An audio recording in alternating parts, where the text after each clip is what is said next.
Far East Broadcasting Company Philippines, in partnership with Green Hills Christian Fellowship Ortigas, bring you a message from the Word of God. Together, let us know Christ and make Him known.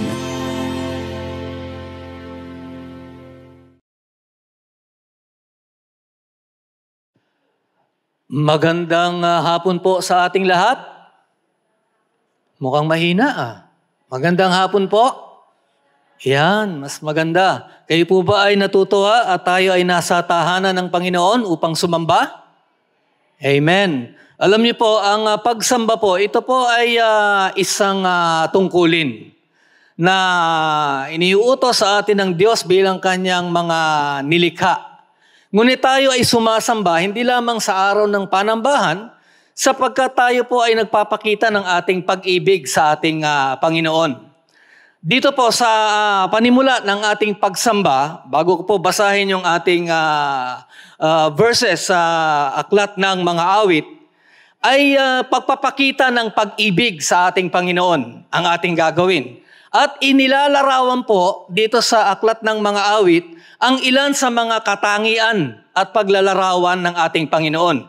Na ang Diyos ang may likha ng lahat, dapat natin siyang mahalin, at higit sa lahat, tayo ay sasamba sa ating Panginoon. Ngunit paano tayo tutugon sa mga katangian ng Panginoon na siya ay may likha at siya ay iniibig niya tayo? Alam niyo, tama ang sinabi ng ating Panginoon, Panginoong Hesukristo. Sa aklat ng Mateo, Kabanata 22, talata 37. Ito ang tamang tugon sa ating pagsamba sa ating Panginoon. Sabi ng ating Panginoong Hesukristo, ibigin mo ang Panginoon mong Diyos ng buong puso mo, at ng buong kaluluwa mo, at ng buong pag-iisip mo. Mga kapatid sa pananampalataya, sa katangian ng Panginoong Diyos na alam ninyo, alam natin kung paano tayo tutugon, sinabi mismo ng ating Panginoong Hesukristo. Ganito po ang sinasabi sa atin sa Kabanata 111 dito sa aklat ng mga awit. 3 verses lamang po, yung first 3 verses, o yung 3 talata, sabi rito, praise the Lord. I will give thanks to the Lord with my whole heart in the company of the upright in the congregation. Verse 2, great are the works of the Lord, studied by all who delight in them. And verse 3, full of splendor and majesty is His work, and His righteousness endures forever. Dakila naming Diyos, marami pong salamat at dinala mo kami sa inyong tahanan, hindi upang sumamba lamang, Panginoon Diyos, pagtupad ng tungkulin, kundi higit sa lahat, ipakita namin sa inyo ang aming pagmamahal sa inyo. Naway maging kaluguran sa inyo, Panginoon Diyos, at katanggap-tanggap sa inyong paningin ang aming pagsamba. Ang aming nais, maluwalhati ang inyong banal na pangalan. Mangusap po kayo sa amin sa maraming kapamaraanan. Pagpalain mo kami, bigyan mo kami ng kaalaman, bigyan mo kami ng karunungan, upang ang lahat ng aming matututuhan, ito po ay aming maisapamuhay. Sa pangalan ni Jesus. Amen. Tayo po ay dadako na sa ating scripture reading bilang dito po natin kukunin ang ating aral sa pagpapahayag ng salita ng Diyos, at meron po tayong dalawang kabanata sa dalawang aklat sa Bagong Tipan. Unahin po natin ang babasahin natin ay yung Romans chapter 14 verses 10 to 13. And then we go to Matthew chapter 7 verses 1 and 2. Bilang paggalang sa salita ng Diyos, yan. Tayo po ay tumayo.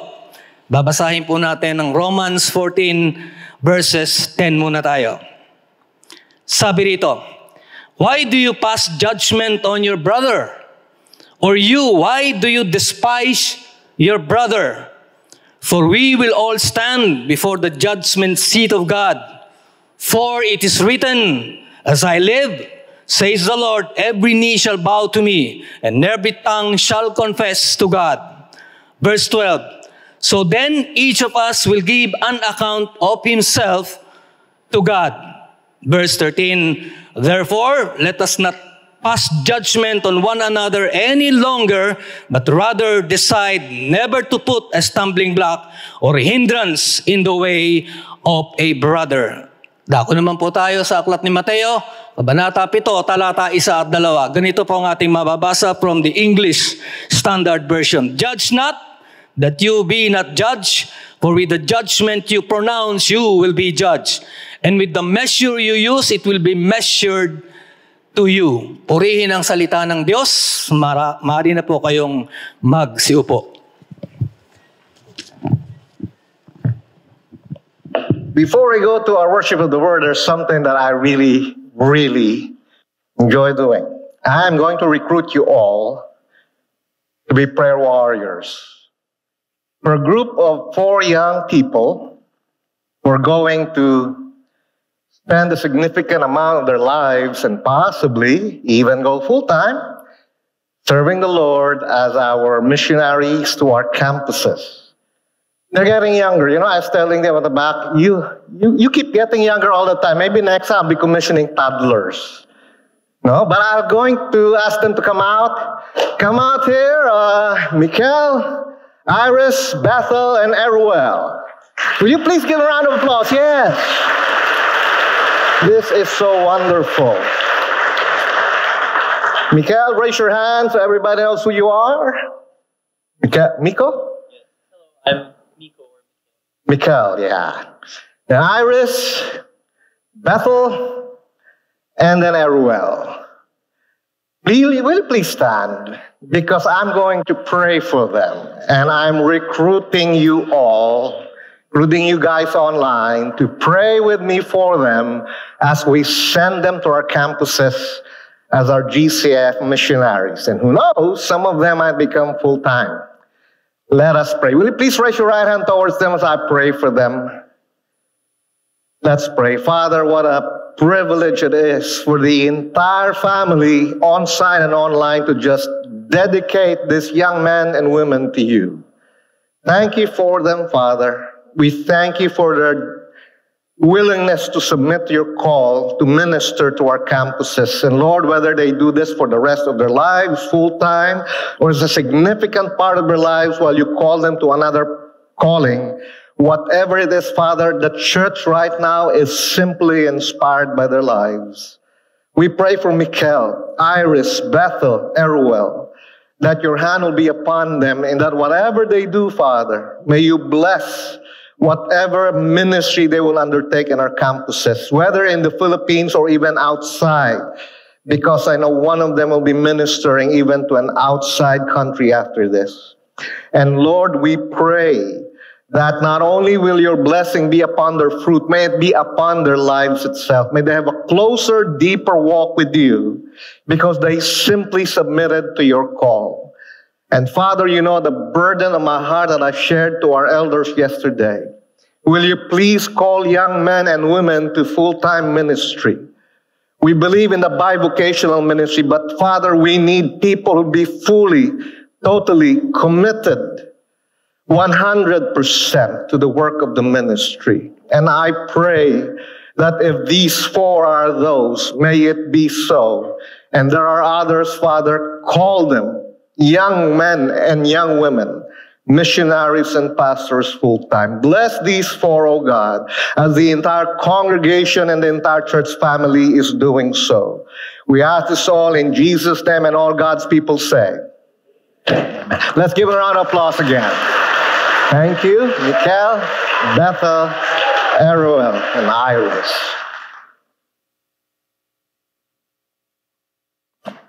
Magandang hapon po sa kanilang lahat.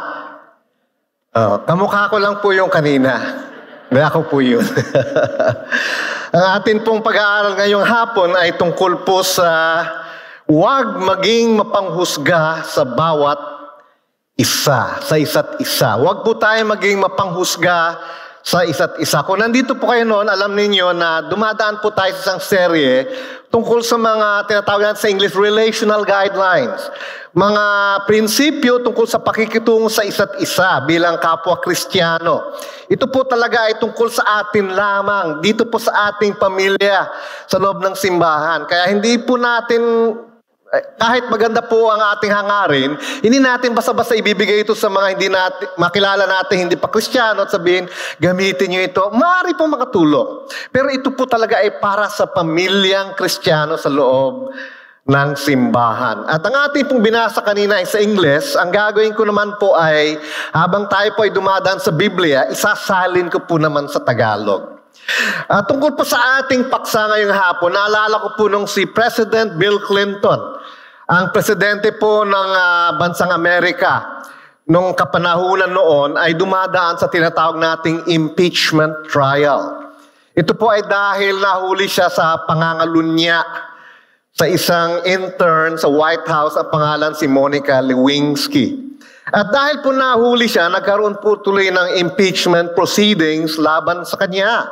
At habang yun po ay nangyayari, ay ang People Magazine, isang sikat po na magazine sa Amerika, in-interview isang sikat na aktor, isang sikat na artista. Kung ano kayang pananaw, anong opinion mo tungkol dito sa nangyayari sa ating presidente?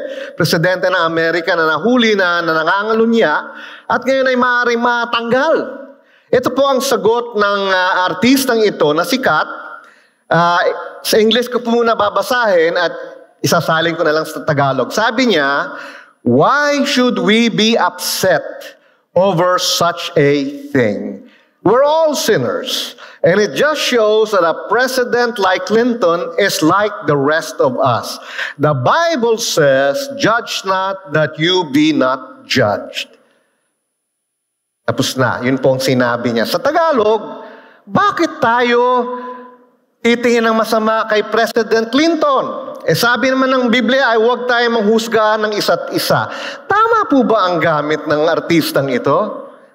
Mali.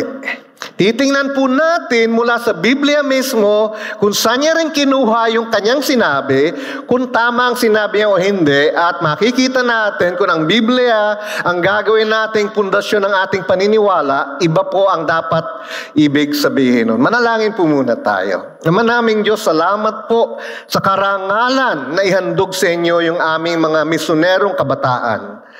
Ngayong hapon naman, Panginoon, kami naman ang naghahandog ng aming sarili, ang aming mga puso, ang aming mga isip, ang aming mga tenga. At naway ang aming mga buhay naman, Panginoon, ay inahandog din namin upang magamit itong pag-aralan namin. Nawa sana hindi ito ay maganda lang pakinggan. Ngunit, naway dahil sa inyong banal na Espiritu, sana maisabuhay namin lahat ito. Sa ngalan ni Jesus, Amen. Amen. Sa atin pong outline na meron po kayo, nilagay ko po rito para sa ating lahat. In 1627, nung kapanahonang yan, binalangkas po ng isang may akda na si Rupertus Meldenius ang isang napakagandang pahayag tungkol sa kung paano dapat tratuhin ng mga Kristiyano ang isa't isa. Makikita niyo po na kahit doon pa, nahihirapan ng mga Kristiyano paano makitungo sa isa't isa sa loob ng simbahan at sa mga kapwa Kristiyano sa ibang simbahan. Kaya ang ginawa po ni Rupert Meldenius ay sinabi niya po ito at nakalagay po yan sa ating mga outlines, in essentials, unity. In non-essentials, liberty. In all things, charity. Sa Tagalog, dun sa mga pinakamahalagang bagay, ay dapat iisa ang ating pag-iisip. Doon sa hindi pinakamahalaga, ay dapat hayaan natin ng iba. Bigyan natin kalayaan. Ngunit sa lahat ng bagay, dapat may pagmamahal. Tama po yan at hango po yan sa prinsipyo ng Biblia. Kasi po nakakalungkot. Karamihan ng mga pinagtatalunan ng mga Kristiyano sa loob ng simbahan at laban sa ibang simbahan ay hindi mga mahalagang bagay. Ito po tinatawag natin non-essentials. Marami din dito ay mga personal na kagustuhan lamang, no? Na siyang ginagamit natin sa halip ng mga pamantayan ng Biblia para husgahan sila. Meron ba talagang bagay na gaya ng tinatawag nating righteous judgment o sa Tagalog ay matuwid na paghatol? Meron bang ganon? O ang lahat ba ng paghatol masama? Meron po. Meron po talagang tinatawag nating matuwid na paghatol. Paano natin maiwasan ang pagiging mapanghusga nang hindi nawawala ang matuwid na paghatol? Mga kapatid, gusto ko matandaan ito sa gabay ng Diyos. Sa gabay at tulong ng Diyos, kasama po ang salita niya. Sa gabay ng Diyos, kaya ng Kristiyano ang matuwid na paghatol nang hindi nanghuhusga. Posible po yun. Sa katotohanan po, kailangan natin ang matuwid na paghatol. Araw-araw po tayo ay humahatol. Alam niyo po ba yun? Nung ang ating anak po ay nag-a-apply sa kolehiyo, hindi po ba siya ay pinaghatulan nung kolehiyo niya na, ikaw, karapat-dapat ka. Ikaw na hindi na umabot doon sa ating itinakdang maabot na standard, pasensya ka na lang. Kailangan po ng ganon. Pag tayo po ay nagdidesisyon sa buhay, alam niyo man o hindi, tayo po ay humahatol din. Kaya po, meron talagang tinatawag na matuwid na paghatol na hindi nagiging mapanghusga sa kapwa-tao. Ngayon po, pupunta na tayo sa ating binasa kanina sa English at makikita po natin doon sa ating dalawang binasa mula sa Biblia ang dalawang magandang dahilan para hindi manghusga ng kapwa Kristiyano. Unang-una po sa ating binasa sa Romans 14:10. Makikita natin ang unang magandang dahilan na tayo ay huwag manghusga. Sabi po rito, sapagkat tayong lahat ay haharap sa Diyos. Bawat isa sa atin ay magbibigay ng sariling pananagutan sa Diyos.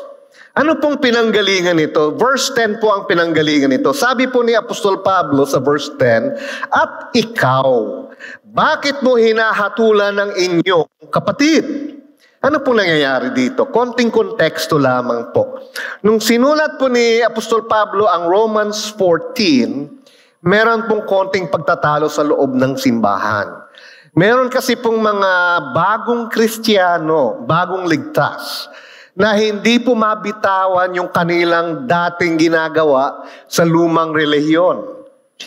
Ito po ay, ang limbawa dito ay ang mga pagkaing bawal. Sa dati nilang relihiyon, bago nila nakilala sa Jesus, may mga bawal na pagkain. Yun po ang tinutukoy sa Romans 14 verse 3. At Romans 14:4 pataas, bukod sa pagkain na bawal, itong mga bagong Kristiyano ay meron ding mga araw na kanilang itinakda na bigyang halaga. Mga piyesta po, kumbaga sa Tagalog, na hindi na dapat nilang pinapansin, pero akala nila, ituloy natin itong mga ito kasi yung ginagawa natin noon eh. Ito po yung mga bagong Kristiyano. At ito po ang isa sa mga tinukoy ni Apostol Pablo. Sabi niya sa verse 10, bakit mo hinahatulan ng iyong kapatid? Kasi hinahatulan nila yung mga matagal ng Kristiyano. Yung mga tinatawag natin stronger Christians. Kasi po, sabi nila siguro, bakit kayo? Hindi ka nag-obserba ng mga piyesta na aming ginagawa. Tapos lahat ng pagkain, kinakain ninyo. Bakit kayo ganon? Sa tingin nila, makasalanan yung mga Kristiyanong ganon. Ngunit hindi po naman talaga. Kaya sabi ni Apostol Pablo, bakit mo hinahatulan na iyong kapatid? Ito po ang sinabi doon sa mga bagong Kristiyano. Ngayon naman po, doon sa mga matagal ng Kristiyano, tawag natin the stronger Christian, sinabi niya rin, ikaw naman. Ibig sabihin, iba naman tinutukoy niya, no? Bakit hinahamak mo ang iyong kapatid? Ito naman po mga stronger Christian, matagal ng Kristiyano, hinahamak nila, minamata nila itong mga bagong Kristiyano kasi tingnan mo itong mga ito. Kung ano-ano yung kinakatakutan. Takot kumain ito. Ang sarap-sarap ng lechon. Diba? Ganun po nangyayari. Tingnan mo nga ito. Sabi, gawin natin itong piyestang ito. Ay, ang laki ng ginastos. Hindi naman kailangan. Minamata nila. Kaya sabi ni Apostol Pablo, ikaw naman. Bakit hinahamak mo ang iyong kapatid? Pareho silang mali. Kaya sabi ni Apostol Pablo, imbis na gawin natin yan, sabi niya ngayon sa Romans 14:10, huwag niyong gawin yan dahil tayong lahat ay haharap sa Diyos. Bawat isa ay magbibigay ng sariling pananagutan sa harap ng Diyos. Ibig sabihin yan, ikaw man ay bagong Kristiyano, ikaw man ay dati ng Kristiyano at tinatawag na stronger or mature Christian, huwag tayo manghusga sa isa't isa, lalo na't hindi ito mahalaga. Hindi mahalaga kung anong pagkain mo o hindi, kung may piyesta na ito o hindi, kung Sabado magsimba o Linggo o Miyerkules o Biyernes, sabi ni Apostol Pablo, huwag tayo manghusga dyan. Hindi ibig sabihin na mawawala ang kanyang kaligtasan dahil dyan, hindi ganun kahalaga yan. Yan ang sinasabi ni Apostol Pablo, dahil kung tama o maliman, may isang tamang maghusga. Sino yon? Si Jesus. Hayaan mo siyang maghusga dahil siya lamang ang may karapatan maghusga. Tayo ay dapat naglilingkod kay Jesus. Hindi natin dapat palitan si Jesus.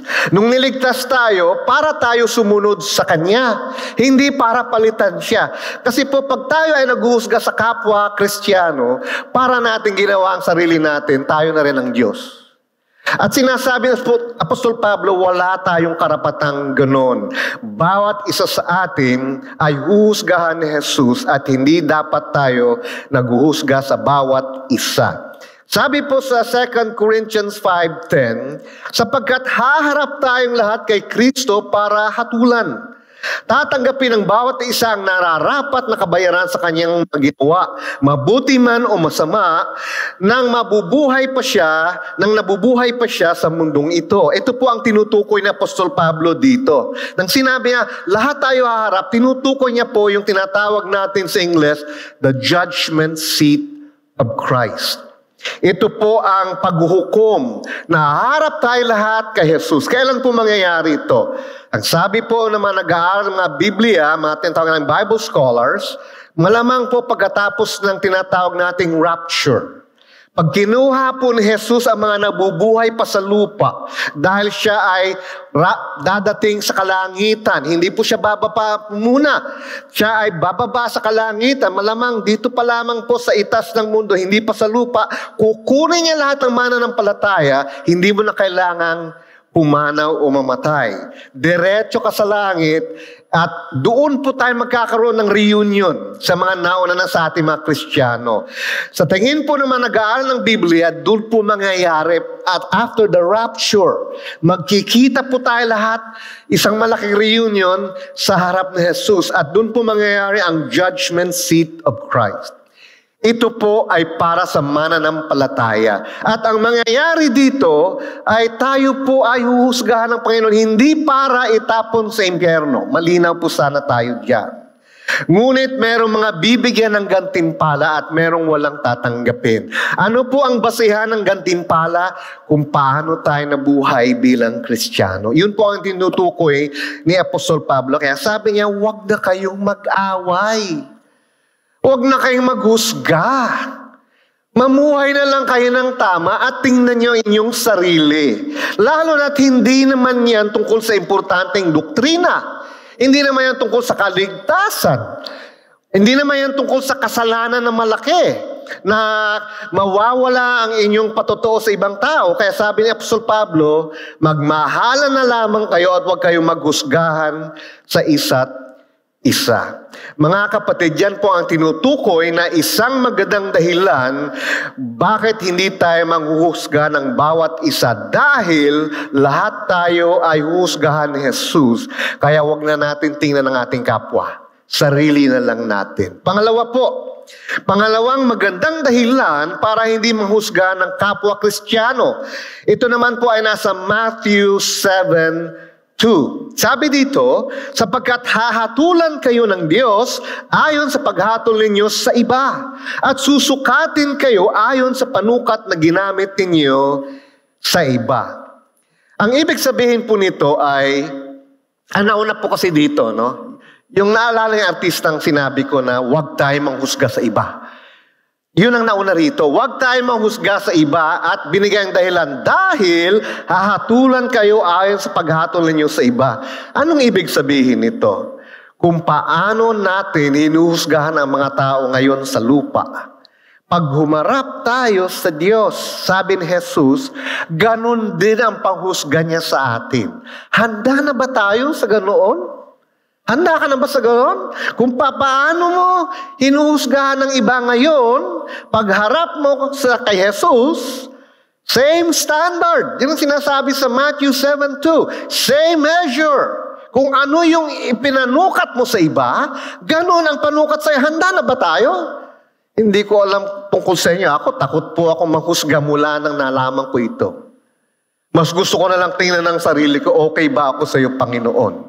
Kaysa tumingin ako sa maliliit na kapintasan sa iba, ayoko na lang. Titingnan ko na lang yung mga pagkakamali ko at hihingi ng tulong sa Panginoon na magbago. Dahil kung ano ang iyong panukat sa iba, sabi ni Jesus, ganun din ang magiging panukat ni Jesus sa iyo. Nais ni Jesus, ang kanyang kalooban dito, magkaroon tayo ng takot na banal. Holy fear. Takot na banal tungkol sa paghusga sa iba na hindi natin pinapanalangin ang mga mangyayari pagkatapos. Nais ni Jesus maglagay ng banal na takot upang alisin natin ang ating mga pusong mapanuri. Hatulan tayo ng Diyos tulad ng paghatol natin sa iba. Ang tono ng ating buhay ay magiging tono ng ating sariling paghuhusga. Kaya mga kapatid, huwag tayong magmadali. Huwag tayong ganado, excited, humatol at magpintas sa iba. Kasi kung paano tayo humahatol sa iba, ganun din ang magiging hatol sa atin ng isang huwes na hindi nagkakamali. Na tama at perpekto ang bawat desisyon niya, ang pangalan niya ay si Jesus. Mag-ingat po tayo, yun po ang kalooban ng Panginoong Jesus nang sinabi niya po ito. Dahil naman po pinag-uusapan natin ang tinatawag nating pinakamahalagang bagay tungkol sa aspetong Kristiyano, mabilisan lamang po ang tawag natin sa English dito, a doctrinal excursus.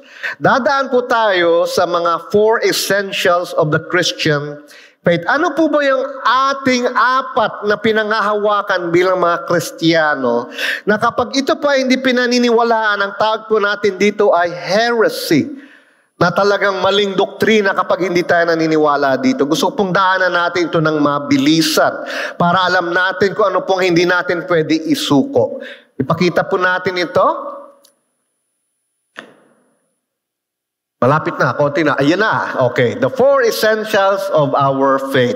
Ito po ang ating ina-affirm. Lahat po sila ay pare-pareho ang timbang. Hindi po dahil may numero yan, ibig sabihin number 1, highest ang inerrancy. Hindi po pare-pareho sila. Nakanumero lang yan dahil ito pong number 1, pag ito po'y pinaniwalaan natin, doon po natin makukuha ang paliwanag ng number 2, 3, and 4. Pero lahat sila mahalaga. Walang mas mahalaga sa isa't isa. Lahat po sila konektado sa isa't isa.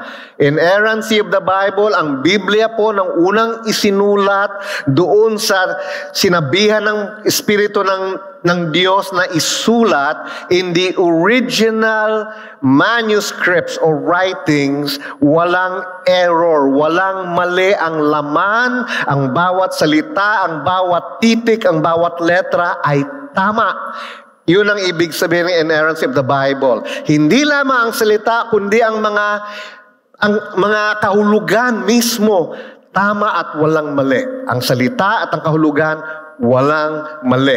Dahil po dyan, ang Biblia, ang parehong Biblia na inerrant ay pinanggagalingan ng pagka-Diyos ni Kristo. Dito po natin mapapatunayan ang Trinity, na there is one God, but 3 person. Isa po itong misteryo. Mahirap po itong maipaliwanag. Ngunit yun po ang tinuturong malinaw ng banal na salita ng Diyos. At ang kaligtasan ay sa pananampalataya kay Jesus lamang. Hindi kay Jesus kasama ang relihiyon. Hindi kay Jesus kasama ang ibang mediator. Kamag-anak ni Jesus o mga santo, hindi niya po kailangan yun. Si Jesus plus ang ating kabutihan, hindi rin po kailangan yun. Si Jesus at si Jesus lamang. Salvation by grace alone, through faith alone, in Christ alone. Yan po ang ating ina-affirm na essentials. Kasama po dito, at salamat po sa ating Board of Elders na nag-affirm din ito, meron din tayong tinatawag na the 3 distinctives of our church. Para po sa ating kapilya ito na hindi po natin tinatanggap. Mabilisan ko lang pong dadaanan ito. We reject prosperity and hyper-grace theology in all its forms and nuances, kasi po hindi siya naayon sa salita ng Diyos. Prosperity, kapag ako'y nagbibigay sa simbahan, dapat ang Diyos obligadong pagpalain ako. Yun po ang prosperity. Hyper grace, bago po ito, kalalabas lang po nito mga ilang taon, sinasabi nito hindi na kailangan humingi ng tawad sa Diyos sa kasalanan. Dahil po ang grasya ng Diyos ay sobrang umaapaw, hindi na kailangan humingi ng tawad. At ang lumang tipan, hindi na natin masyadong kailangan.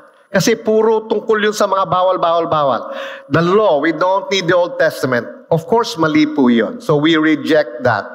Number 2, we reject the seeker-sensitive and attractional philosophy of ministry. Ito po kasi ay, bago rin po ito, sinasabi na dapat ang simbahan ay para sa mga hindi pa Kristiyano. Kaya bawat linggo, ang emphasis natin ay para pumasok dito ang hindi mananampalataya. Ngunit ayon po sa Ephesians 4:11-16, baliktad po. Ang simbahan ay para palakasin ang mga Kristiyano na. Para ito mga Kristiyano ay lalabas sa kapilya at Lunes hanggang Sabado, Monday to Saturday, kayo ang mga tagabahagi ng mabuting balita. Hindi po isang pastor lang bawat linggo. Hindi po ba mas matalino ang Diyos?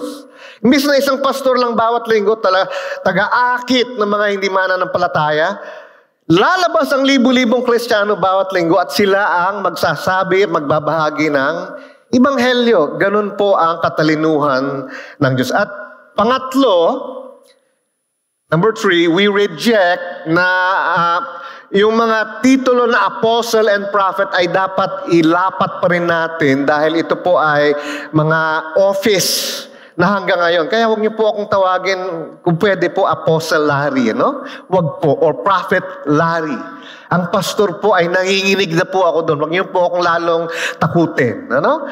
Kasi po, nung nakumpleto na po ang Biblia, ang titulong Apostle and Prophet ay hindi na siya office or spiritual gift. Ngunit may mga function siya ngayon na napapatuloy. Halimbawa, ang misyonero, siya po ay function of the apostle kasi sent out din siya. Yun po ibig sabihin ng apostle, sent out. Ang prophet, the function continues po sa mga manunulat o mga pastor na merong special function to call out sin sa mga Kristiyano. Halimbawa po ang aking paboritong manunulat si A.W. Tozer. He is called a modern day prophet in function kasi pag sumulat siya, magbabasa ka lang ng sandali at ikaw ay hihingi na ng tawad sa Diyos o kaya magbubuklat ka na ng Biblia mo. Imbis na gusto mong basahin ang sinusulat niya, itinuturo ka niya kay Jesus o sa kanyang salita. At sa mga tagapagsalita naman po, tinatawag nilang a preacher with a modern day prophetic function is Paul Washer. Si Paul Washer naman po ang kanyang function ay tinatawag niya ang mga nagsasabing Kristiyano sila na suriin ang kanilang puso. Kaya sabi, maaring hindi ka pa Kristiyano kung ganito ang buhay mo, walang pagbabago.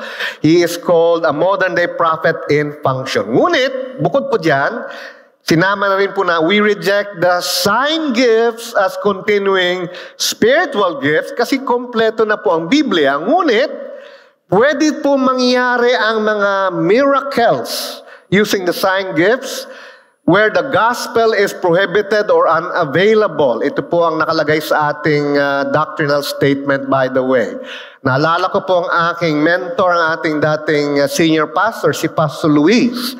Kanyang halimbawa dito ay sabi niya, if there's someone from mainland China who is a Christian, he goes to Mecca, and suddenly for the first time in his life, he speaks fluent Arabic, and people get saved. Sabi niya, will you call that a work of the devil? Of course not, and I agree with him. Yun po ang ibig sabihin yan. Where the gospel is prohibited or unavailable, it can happen as a miracle but not produced on demand and must pass biblical criteria and scrutiny, the distinctives of our church. Gusto ko lamang po ito isama dahil magandang pagkakataon, ipaalala sa inyo ang ating essentials, the 4 essentials, and our 3 distinctives. Tuloy po tayo, no? Kung bawal manghusga, anong alternatibo sa panghuhusga? Yun po ang Romans 14:13.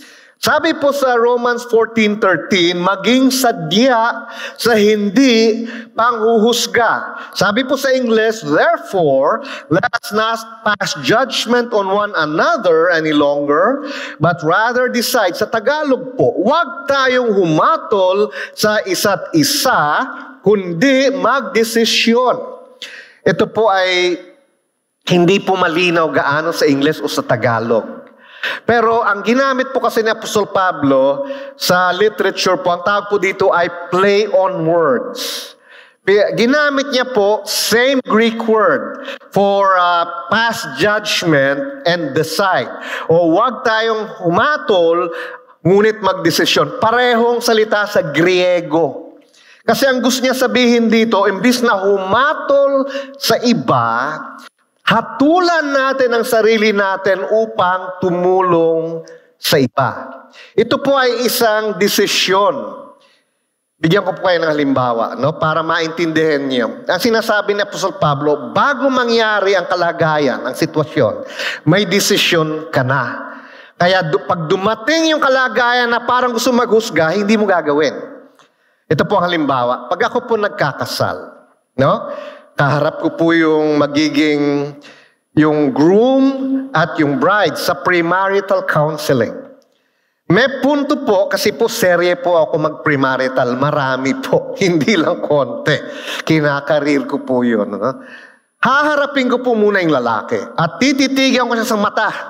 Ititatanong ko siya sa English. Can you tell me right now, with God listening and your wife to be listening, that separation, annulment, and divorce will never be an option for you as long as you live? Tagalog, kaya mo ba akong sabihan na naghaharapan tayo, lalaki sa lalaki, na ang paghihiwalay, annulment, separation, o divorce, kung malegalize man, hindi siya pwedeng mangyari, hindi mo tatanggapin. At kapag sinabi niya sa akin, Pastor, hindi mangyayari yun, si babae naman. Ganon din, tititigan ko po sa mata, ikaw, bago kayo ikasal, maipapangako mo sa Diyos, sa akin, sa ikakasal sa'yo, na hindi maaring maging option ang separation, annulment, or divorce. Pag sinabi niya rin, hindi pwede yung pastor. Alam niyo sasabihin ko sa kanila? Payag na ako ikasal kayo. Kasi kung may isa sa inyong dalawa sumagot, hindi ako sigurado, hindi ko kayo ikakasal. Hindi po ako nagkakasal ng babae at lalaki na hindi desidido, na hindi pwedeng maghiwalay.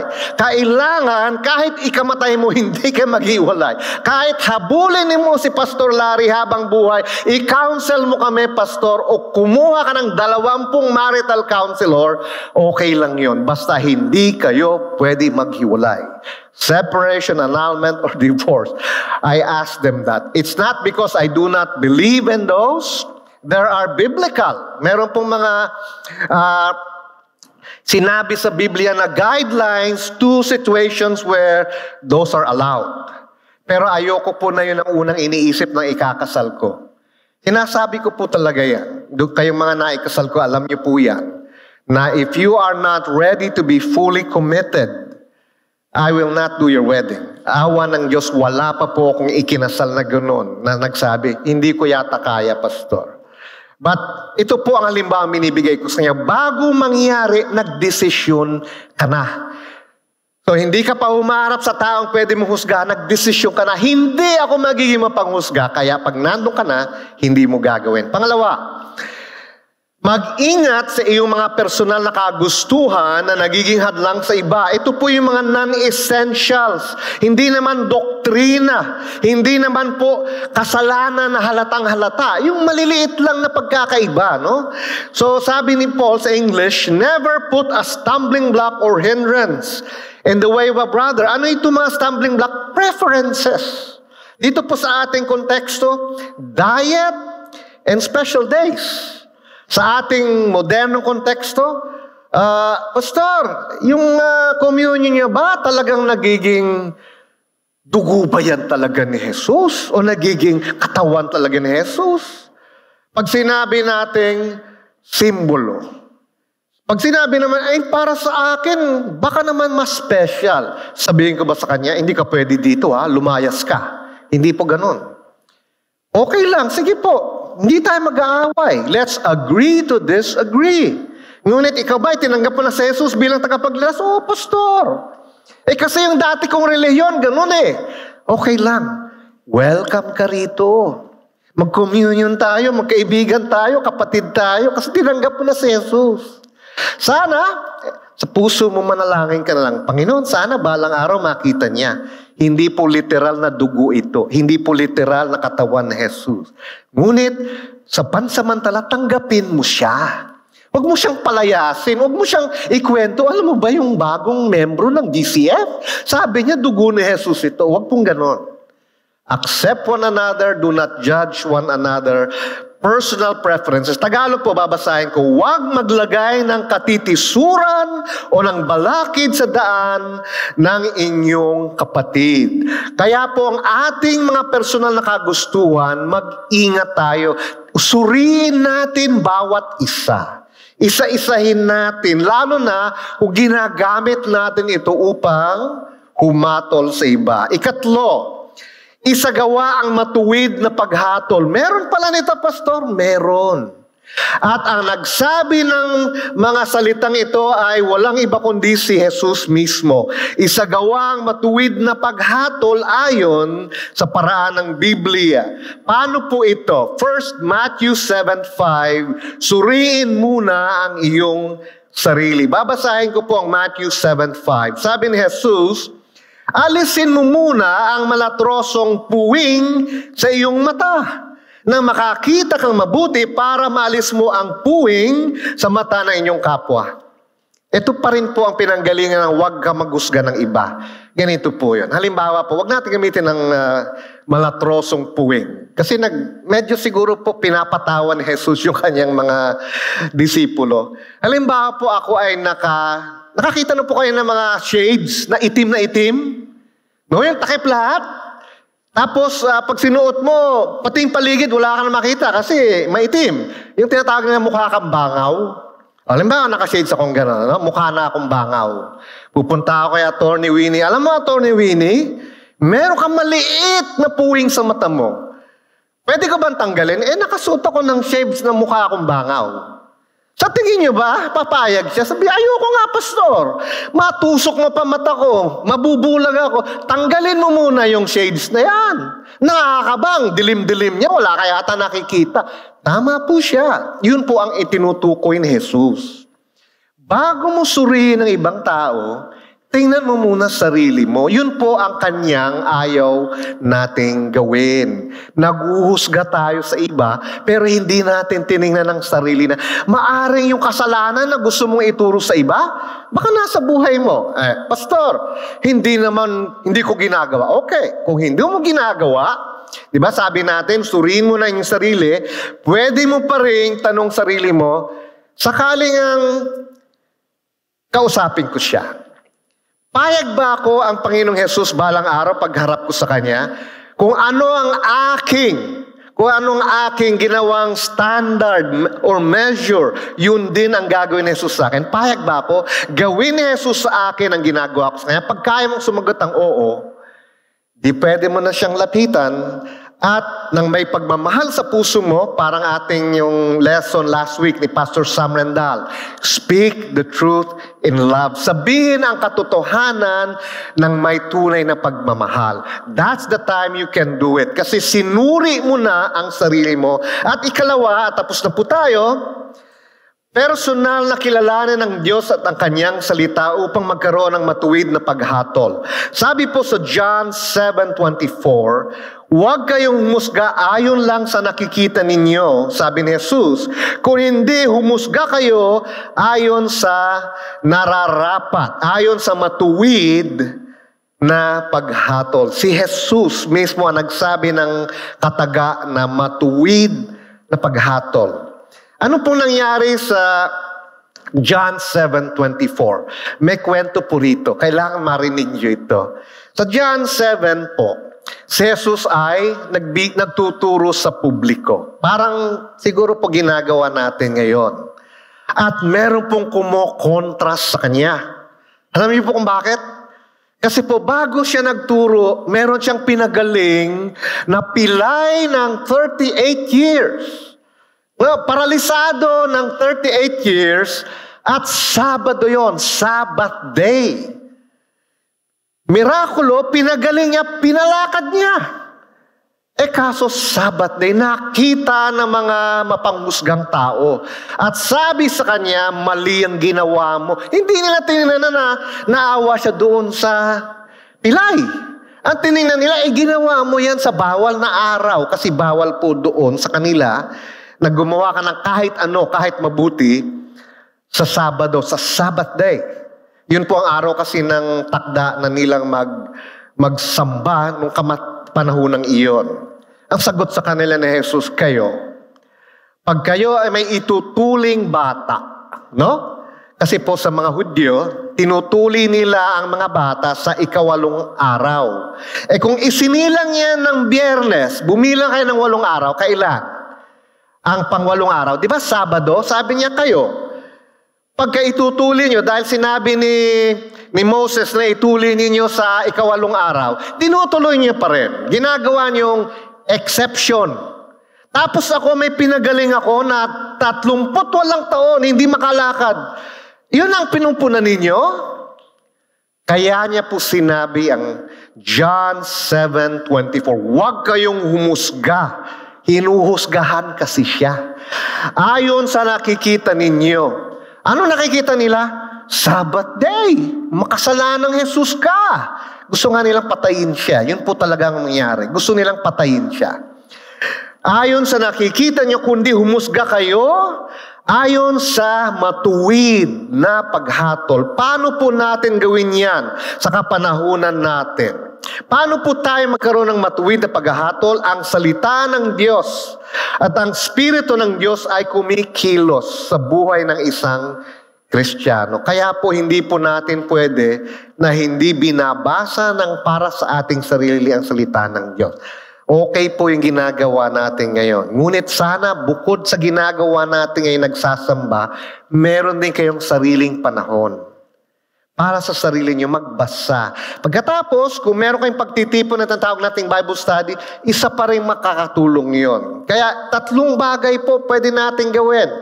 Worship sa linggo, personal, para sa akin, napakahalaga po na personal Bible study, and small group Bible study. Lahat po yun para ang salita ng Diyos at ang Espiritu ng Diyos ay kumilos at magkakaroon tayo ng matuwid na paghatol kasi po may gabay na tayo. Ang Espiritu ng Diyos at salita ng Diyos. Ngunit kung hindi mo pa tinatanggap si Jesus bilang sariling tagapagligtas, ito po ay parang mga mabuting aralin lang na hindi mo kaya. Hindi po natin kaya sundin ang mga alituntunin, ang mga prinsipyo ng salita ng Diyos sa sarili nating lakas. Kailangan natin ang banal na Espiritu ng Diyos. Kaya kung hindi mo pa tinatanggap si Jesus bilang sariling tagapagligtas, kailangan kang umabot sa hantungang iyon. Kailangan talagang sabihin mo kay Jesus, Jesus, makasalanan po ako at hindi ko kayang iligtas ang sarili ko. Kaya lumalapit ako sa inyo, Jesus. Patawarin niyo ako ng mga kasalanan ko at tinatanggap ko kayo bilang ang tanging tagapagligtas sa aking mga kasalanan. At pag ginawa po natin yan, si Jesus ay mananahan sa puso natin bilang banal na Espiritu. Ipapadala niya ang kanyang banal na Espiritu. Babaguhin po tayo at magiging anak tayo ng Diyos. Doon lang natin magagawa ang mga sinasabi ng Panginoon dahil ang kanyang banal na Espiritu ay nasa atin na. Bilang pangwakas po na hamon, katulad ng sinabi ko nung umpisa, sa gabay ng Diyos, kaya ng Kristiyanong matuwid na paghatol. Kaya po natin nang hindi nang huhusga. Sabi nga po ni Dr. Donald Carson na nailagay din po natin sa ating outline, in an age when Matthew 7:1 has replaced John 3:16 as the only verse the man in the street is likely to know, it is perhaps worth adding that Matthew 7:1 forbids judgmentalism, not moral discernment. Ang ibinabawal po ng Matthew 7:1 ay ang panghuhusga. Ngunit hindi ibinabawal ang matuwid na paghatol. Kailangan po natin yun. Naalala ko po bilang pangwakas, si John Wesley po ang founder ng Methodism na ginamit ng Panginoon. Hanggang ngayon ginagamit po ang Methodist Church. Ngunit si John Wesley po, sabi ng mga historians, dahil po sa kanya nagkaroon ng revival sa England. At dahil nagkaroon ng revival sa England dahil kay John Wesley, ang England po ay hindi nagkaroon ng katulad nangyari sa bayang France ng French Revolution. Dahil po sa spiritual revival na ginawa ni John Wesley, the founder of the Methodist movement. Ngunit, ito po ay kwento ni John Wesley tungkol sa kanyang sarili. Meron po isang membro ng isang simbahan niya, kasi marami siyang simbahan, na hindi masyadong natutuwa si John Wesley kasi po nahalata ni John Wesley itong membro ng simbahan niya ay napakaliit magbigay ng handog ng offering.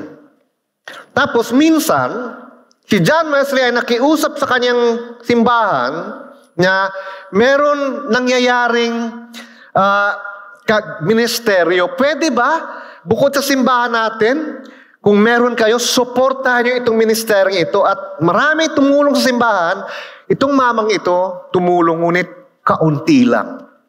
Napikon na po si John Wesley at ito pong mama ay kanyang criticize in public. Sinabi niya talaga sa publiko ang kanyang opinion sa taong ito. Pagkatapos po nun ay nilapitan siya ng mamang ito.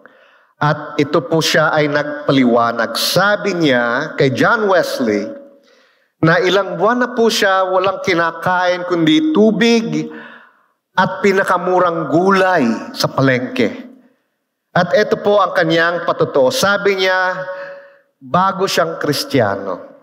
Nung hindi pa siya Kristiyano, isa siyang manloloko ng mga tao. Nangungutang siya na wala siyang balak bayaran. At ngayong bago na siyang Kristiyano, gusto niya daw ipakita dun sa mga inutangan niya na nagbagong buhay siya. Kaya pala ang ginagawa niya, kaya pati pagkain niya ay kanyang nililimitahan, binabayaran niya isa-isa yung mga kanyang inutangan. Kaya ang kanyang binibigay, ang kanyang ikapuk lamang, the tithe. Hindi na siya lumalampas doon, sabi niya kasi po, Mr. Wesley, gusto ko ipakita sa kanila na nagbago na ako. At si John Wesley po ay humingi ng tawad sa mamang ito. Dahil po nahusgahan niya ng mali ang kapatid na ito. Kung ang isang higante, no, spiritual giant like John Wesley ay nagkamali, tayo rin po ay ganun kalapit na magkamali din sa ating paghuhusga. Kaya po, wag na lang natin gawin. Sa patnubay ng salita ng Diyos at Espiritu ng Diyos, dapat natin makita ang Diyos ng tama at ang ating sarili ng maayos. Suriin natin ang ating sarili. Suriin muna natin ang ating sarili. Kapag nangyari yun, magiging imposibleng tanggihan ang mga tao dahil lamang hindi sila sumusunod sa ating mga kagustuhan o hindi sila pumapasa sa ating maling pagsusuri. Katulad nga po ni John Wesley. Pinagbintangan niyang barat. Yung pala ay nagbabayad ng mga niloko niya bago siya naging Kristiyano.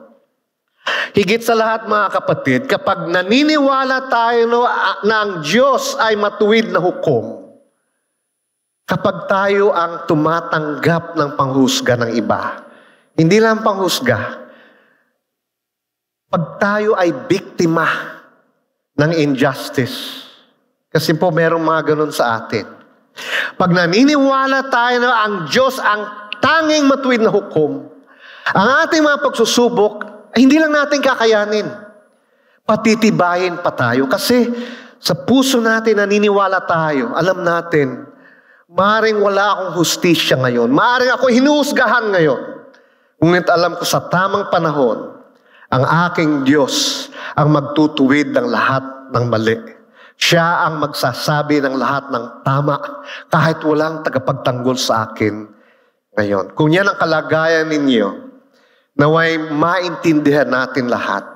Kung tayo Kristiyano na merong matuwid na hukom at siya ay para sa atin, hindi siya laban sa atin. Manalangin po tayo. Panginoong Diyos, tulungan niyo po kami magamit ang iyong salita sa aming buhay.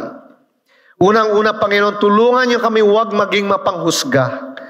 Kasi kung susuriin namin ang aming sarili, kami na lang mismo marami ng kapintasan. Tulungan niyo kami maging mapagkumbaba at hindi na maging mapanghusga. At Panginoon, kung meron mang kapanahunan kailangan namin ng matuwid na paghatol, gabayan niyo po kami ng inyong salita at ng inyong banal na Espiritu upang makatulong, hindi upang makapintas. At pag nangyari po yun, naway, ang puso namin ay puno ng pagmamahal kung kami ay magsasabi ng totoo. Help us speak the truth with love. Kung kailangan man. Sa ngalan ni Jesus. Amen. Manalangin po tayo. Salamat naman naming Diyos na kayo ang aming tanging lilim. Nawa ang mga buhay namin ay maging maliwanag para sa iba. Na makita nila si Jesus sa aming buhay. At nawa, Panginoon, bahagi po nito dahil sa inyong gabay ay ang aming hindi magiging mapaghusga sa iba, ngunit puno ng pagmamahal. Sa ngalan ni Jesus, itong aming dalangin para sa bawat isa sa amin. Sa ngalan ni Jesus. Amen. Palain kayo ng Diyos. Salamat po.